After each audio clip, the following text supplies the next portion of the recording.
Selamat pagi, semua mahasiswa saya di kelas pengantar bisnis. Pada sesi kali ini kita akan membahas berkaitan dengan kepemilikan usaha ya. Ada banyak jenis-jenis kepemilikan usaha yang saya harap rekan-rekan mahasiswa sudah mempelajari di textbook ya. Memang dicontohkan beberapa perusahaan yang ada di Amerika ya, karena kita menggunakan textbook dari sana. Eh, Sebagai tambahan, saya akan menyampaikan beberapa jenis badan usaha yang ada di Indonesia dan bagaimana pelaksanaannya ya, berkaitan dengan permodalan, kemudian juga berkaitan dengan kerjasama dan lain sebagainya. Ya, video ini sebagai tambahan material yang harapannya kalian eh, tetap sudah membaca textbook di awal ya. Kemudian ini akan menjadi menarik karena akan ada beberapa tambahan. Secara umum, kita perlu membedakan bahwa eh, perusahaan ya, yang ada di Indonesia itu terbagi menjadi dua kategori. Ya, kategori pertama adalah badan usaha dan kemudian kategori kedua adalah badan hukum. Ya. Badan usaha itu semua jenis perusahaan atau entitas bisnis yang didaftarkan di dalam eh, Kemenkumham, ya, Kementerian Hukum dan HAM, Kemenkumham. Maka kita menyebutnya adalah badan usaha. Lalu juga ada beberapa entitas bisnis itu yang menjadi badan hukum. Nah, apa pembedanya antara badan usaha dan badan hukum? Kalau badan usaha, kepemilikan harta ya yang dimiliki oleh pemilik itu masih menjadi satu dengan harta atau kekayaan di dalam entitas usaha itu. Ya. Jadi misalnya ketika badan usaha itu mengalami sebuah kegagalan bayar hutang, maka harta kepemilikan pribadi dari pemilik itu akan diwajibkan ya untuk disertakan ke dalam pembayaran hutang tersebut. Ya, jadi misalnya bulan ini hutang perusahaan, misalnya kita hutang ke perbankan dan waktunya jatuh tempo untuk pembayaran dan ternyata kas di dalam usaha itu habis, maka kita wajib mengambil dari rekening pribadi untuk kita bayar. Ya. Jadi badan usaha ini tidak ada pemisah antara aset ya dari perusahaan dengan aset pemilik. Namun berbeda kondisi di dalam badan hukum. Kalau badan hukum, kekayaan atau aset perusahaan itu terpisah dengan aset atau kekayaan pemilik. Ya. Sehingga ketika terjadi kepailitan di dalam perusahaan tersebut, maka akan berhenti kepada penutupan atau likuidasi dari perusahaan tersebut, tidak sampai mengganggu kepada aset pemilik atau aset dari direktur. Ya. Memang ada beberapa klausul di beberapa negara itu untuk mitigasi resiko itu sampai kepada jaminan aset direktur utama. Ya, tapi itu masih jarang terjadi di Indonesia. Nah, secara umum kalau kita perhatikan diagram Venn ini, ya, badan usaha. Jadi semua entitas bisnis yang terdaftar secara resmi di Indonesia itu disebut sebagai badan usaha. Namun sebagian kecil dari badan usaha itu yang menjadi badan hukum. Nah, badan hukum itu seperti apa? Ya, badan hukum ini saya contohkan misalnya adalah PT, perusahaan PT tertutup ataupun juga PT terbuka. Ya. Jadi ketika terjadi pilot, pemilik atau pemegang saham itu tidak akan berdampak, ya, tidak akan terlikuidasi aset pribadinya. Nah, di Indonesia sendiri kita mengenal ada beberapa macam badan usaha. Yang pertama UD, ya UD. UD ini itu eh, kepemilikan melekat kepada personal. Ya, misalnya kalian punya toko bangunan gitu ya, atau punya bengkel, bengkel spare part. Nah, maka berkaitan dengan pembayaran pajak, penghasilan, itu lebih baik rekan-rekan mahasiswa membuat badan usaha menjadi UD. Jangan langsung ke pribadi, karena nanti berkaitan sama pajak. Nah, UD ini itu menjadi badan usaha yang secara hukum itu akan memudahkan pemilik di dalam menjalankan perusahaan. Bisa misalnya kemudahan kredit, ya kita bisa meminjam ke perbankan menggunakan nama UD itu juga bisa. Ya. Nah, ini UD ini bisa dibangun sendiri. Artinya tidak perlu banyak orang, cukup satu orang. Satu orang ini boleh. Ya. Dan di sini tidak ada istilah direktur atau komisaris, tidak ada. Jadi UD ini melekat kepada perseorangan, personal. Ya. Berikutnya ada CV. Nah, CV ini minimal 2 orang. Nah, di dalam CV ini ada 2 peran. Satu peran adalah pelaku, ya, atau orang yang menjalankan perusahaan, orang yang menjalankan usaha, dan satu lagi adalah pemodal. Nah, ini secara basic seperti itu. Tapi pada proses realitanya, beberapa pemilik modal itu juga ingin berkecimpung di dalam menjalankan usaha tersebut, usaha bersama-sama atau partnership. Ya, is okay, tidak masalah. Ya. Di dalam CV ini juga sama, antara kepemilikan aset usaha dengan pribadi itu masih melekat jadi satu. Nah, manfaat mendirikan CV dibandingkan dengan UD adalah modal. Ya. Kalau UD kita sumber daya modal itu dari kita sendiri. Tapi kalau CV sumber modal itu bisa berbagai orang. Ya. Misalnya kita membangun CV dengan 3 orang, maka sumber modalnya adalah di 3 orang itu. Jadi lebih banyak. Ya. Misalnya rekan-rekan mahasiswa punya toko bangunan gitu ya, seperti Mitra 10 misal. Kemudian ingin ekspansi ke luar kota ya, di Surabaya, Sidoarjo, di Gresik. Nah, butuh banyak modal. Nah, modal ini juga bisa kita ambil tidak hanya dari kredit perbankan ya. Kita pinjam pakai kredit usaha rakyat, atau kalau di Bank Mandiri itu ada kredit usaha mandiri ya, dan lain sebagainya. Tapi juga ada skema pendanaan itu dari sesama pemilik. Nah, jadi untuk pengembangan usaha kita berkongsi dengan rekan ya, kita melakukan partnership, rekan tersebut akan menambah atau menyetor beberapa modal. Nah, kita bisa menggunakan legalitas badan usahanya adalah CV. Nah, berikutnya adalah firma. Nah, firma ini itu seringkali digunakan oleh beberapa konsultan. Ya. Kita mungkin pernah mendengar firma konsultan manajemen, firma konsultan keuangan, gitu ya, firma konsultan akuntansi, atau mungkin di Indonesia kita tahu ada KAP, ya, kantor akuntan publik. Nah, firma ini didirikan oleh minimal 2 persero, 2 orang.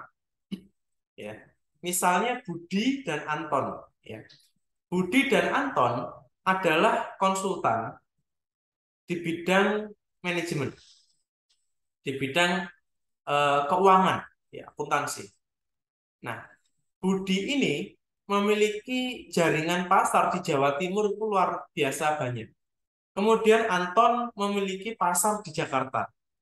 Nah, supaya kapitalisasi pasar yang dilakukan Budi dan Anton ini semakin besar, maka Budi dan Anton bisa bersepakat membuat sebuah firma, yaitu misalnya Budi Anton and Friend gitu ya, atau Budi Anton and Associate. Jadi melekat kepada nama, ya, baik nama semua persero, semua orang yang di dalam itu, atau ditunjuk salah satu yang memiliki kontribusi terbesar. Misalnya Budi sudah memiliki pendapatan per tahun 1 triliun. Anton per tahun masih 200 juta. Maka bisa saja firma ini menjadi firma Budi and Associate, ya, atau Budi and Friend, semacam itu. Nah, firma ini yang menjadikan beda dengan CV adalah ketika salah satu persero itu meninggal atau salah satu perseronya itu adalah keluar dari firma, maka firma ini akan buyar, akan selesai ya, tidak bisa berlanjut. Maka dibutuhkan rekanan lagi untuk membangun firma lagi. Nah, ini kelemahan dari firma. Sehingga firma ini seringkali melekat pada personal. Mungkin kalau di dalam bidang hukum itu ada Hotman Paris ya. Hotman Paris and Partner itu law firm ya, firma hukum. Nah, tapi ketika nanti Hotman Paris meninggal, maka sebetulnya nama itu sudah tidak bisa dilanjutkan ya badan usahanya. Ya. Secara permodalan ini hampir sama seperti CV, kita bisa mendapatkan banyak modal dari banyak orang, partnership. Nah, kemudian yang keempat ada PT perseorangan. Nah, ini saya melihat di Indonesia, khususnya di Indonesia, untuk meningkatkan ekonomi kerakyatan, ya, UKM-UKM itu bisa secara personal itu membuat PT perseorangan. Ya. Tidak hanya UD, tapi juga bisa PT. Nah, kenapa kita mendorong perseorangan itu membuat PT? Karena kapitalisasi pasarnya itu akan lebih besar. Ya, misalnya pendapatan per tahun sudah di atas 5 miliar, maka tidak bisa kita pakai UD, kita pakai PT. Dan itu sudah dikenakan PKP ya, perusahaan kena pajak. Maka ada PPN 11%. Ini berkaitan sama pajak. Nah, di dalam PT perseorangan, seperti saya sampaikan ini ditujukan untuk para UKM-UKM, di sini tidak perlu kewajiban minimal 2 orang tidak ada. 1 orang itu bisa. Jadi pemilik PT perorangan itu merangkap menjadi direktur atau pelaku dan juga pengawas sendiri. Nah, jadi tidak dibutuhkan komisaris yang orang kedua, tidak perlu. Dan ini lebih memudahkan para UKM di dalam mengikuti tender, ya, ikut lelang dan perizinannya juga lengkap, mulai SIUP, ya, NIB dan lain sebagainya. Berikutnya ada PT tertutup. Nah, ini kita sudah ke badan hukum ya. PT tertutup ataupun PT terbuka itu sudah badan hukum. Nah, PT tertutup ini minimal ada 2 orang, satu direktur, satu komisaris. Ya. Dan di dalam PT tertutup akan dipisahkan antara aset kepemilikan perusahaan dengan aset kepemilikan pemilik atau direktur. Ya. Jadi terpisah. Karena PT tertutup ini ibaratnya adalah manusia sendiri, gitu, entitas tersendiri. Jadi di dalam menjalankan usaha ini banyak di Indonesia itu adalah PT tertutup ya, beberapa family business itu menggunakan PT tertutup. Kemudian PT tertutup ini ketika mau melakukan scale up ya, memperbesar skala usahanya, biasanya mereka akan melakukan IPO atau initial public offering ya, menawarkan sebagian persen saham kepada pasar umum ya di Bursa Efek Indonesia. Nah, ini sudah ke PT terbuka. Ya, banyak sekali. Rekan-rekan mahasiswa bisa cek di Bursa Efek Indonesia, itu banyak sekali daftar perusahaan-perusahaan yang sudah listing, yang mereka menawarkan sahamnya ke masyarakat. Dan kalian bisa juga membeli saham itu. Nah, jadi kalian bisa membeli sahamnya misalnya Bank BCA, bisa membeli sahamnya Bank Mandiri, ya, atau misalnya juga eh, apa namanya Ciputra itu juga properti beberapa sudah dijual juga ya ke pasar. Nah, di PT terbuka ini memang manfaatnya kita bisa mendapatkan permodalan yang unlimited ya, luar biasa besar. Terlebih kali ketika PT ini memiliki laporan keuangan yang bagus, ya, kemudian fundamental analisisnya bagus, ya. Misalnya PT terbuka di bidang makanan, food and beverage, itu secara fundamental bagus. Kenapa? Karena yang namanya orang itu pasti butuh makan dan minum, ya, seperti Unilever, ya, kemudian dan PT-PT yang lain.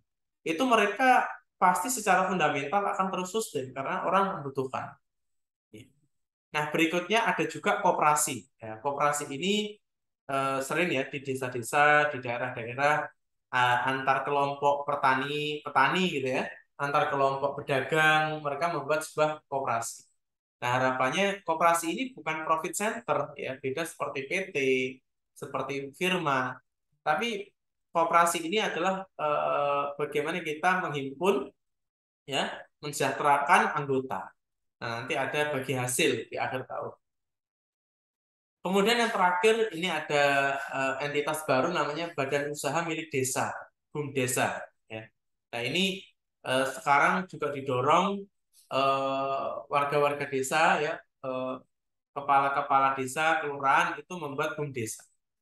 Ya. Nah harapannya apa? Harapannya adalah desa ini akan mandiri. Ya, mereka memiliki sumber daya alam, sumber daya wisata, atau sumber daya ekonomi yang lain, dan itu bisa dikapitalisasi untuk kita dorong lajunya ke pasar, dan entitasnya adalah Badan Usaha Milik Desa ini, BUMDesa. Dan BUMDesa ini menjadi salah satu prioritas ya, atau semacam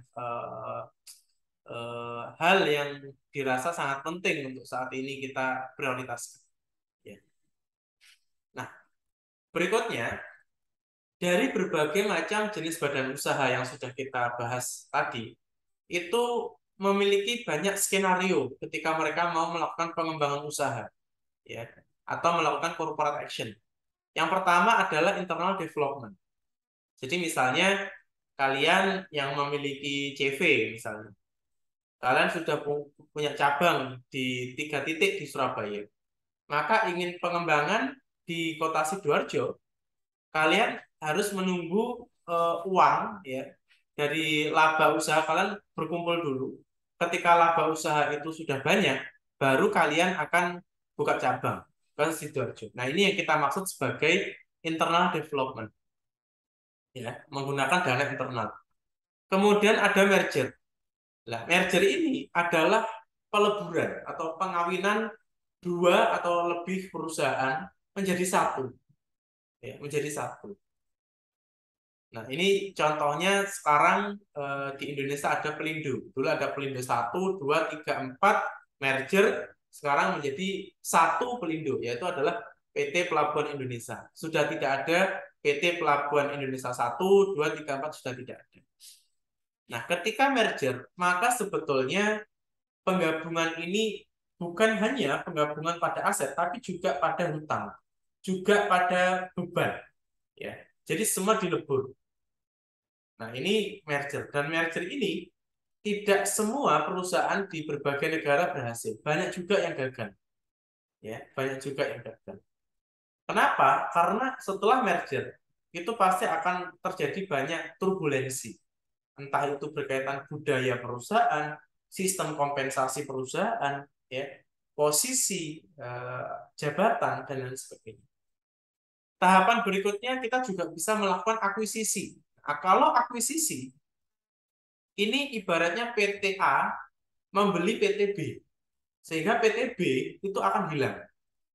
Ya, yang ada hanya PT A. Sehingga apa? Ketika terjadi akuisisi, maka perusahaan yang mengakuisisi itu akan menjadi lebih besar. Dan perusahaan yang diakuisisi PT B tadi itu akan hilang, tidak ada, diakuisisi. Kemudian juga ada joint venture, yaitu adalah misalnya kalian punya CV atau badan usaha ya. Kemudian kalian bekerja sama dengan modal ventura, yaitu lembaga keuangan yang memberikan permodalan kepada badan usaha atau startup. Ya. Nah, ini disebut sebagai joint venture. Nah, suatu ketika lembaga keuangan yang memberikan kalian modal itu bisa aja menjual sahamnya kepada orang lain ketika perusahaan kalian sudah besar, ya, modal ventura. Kemudian berikutnya ada joint operation, ada juga yang melakukan joint procurement. Jadi di dalam joint operation ini paling tidak dua perusahaan ini bergabung untuk mengikuti sebuah pekerjaan secara bersama-sama, ya, secara bersama-sama. Misalnya joint operation di dalam pembangunan tower atau pembangunan gedung. Ya, biasanya perusahaan pertama itu hanya membangun fondasi sampai lantai kelima. Kemudian lantai ke-6 sampai ke-10 itu perusahaan lain, misalnya begitu. Nah, ini yang dimaksud sebagai joint operation. Kemudian juga ada konsorsium. Nah, kalau konsorsium itu perusahaan-perusahaan yang tergabung di dalam konsorsium ini itu berkontribusi tidak hanya pada pekerjaan tapi juga pada pendanaan. Ya, misalnya ada konsorsium penambangan emas, ya misalnya. Maka perusahaan-perusahaan yang tergabung di dalam konsorsium itu mereka harus menyetorkan dananya untuk melakukan pengeboran emas itu. Yang belum tentu emasnya ada. Ya. Jadi risikonya tinggi. Tapi ketika nanti setelah dilakukan pengeboran ternyata ada emas di lahan itu, maka perusahaan-perusahaan yang bergabung dalam konsorsium ini bisa menikmati secara bersama-sama, melakukan operasional bersama-sama. Ya. Dan yang terakhir kita ada licensing atau franchising. Nah, ini misalnya seperti McDonald, ya, KFC dan lain sebagainya. Untuk licensing, ini kebanyakan mungkin kalau di akuntansi kalian tahu ada Big Four, ya, kantor akuntan publik seperti EY, Deloitte, KPMG, kemudian PricewaterhouseCoopers atau PwC. Nah, mereka menggunakan skema licensing. Sehingga misalnya Budi dan Anton tadi, ya. Budi dan Anton membuat KAP, namanya Budi Anton and Associate, ya. Mereka bisa aja membeli lisensi dari KPMG atau dari EY, ya, untuk menggunakan nama EY di dalam mekanisme mendapatkan pekerjaan di Indonesia. Ya. Jadi KAP Budi dan Anton ini ketika mereka mendapatkan pekerjaan, kemudian mereka mengikuti tender misalnya, atau ikut bidding sebuah pekerjaan, mereka bisa menggunakan nama EY karena memberi lisensinya. Nah, ketika nanti mereka mendapatkan pekerjaan itu, maka sebagian persen itu akan dibayarkan kepada pemilik license. Ya, kemudian juga ada franchise. Ini yang sering ada startup gitu, ya. Mereka membuat sebuah gerai, ternyata gerainya makanan atau minumannya itu rame, laris gitu, ya. Kemudian mereka membuka franchise.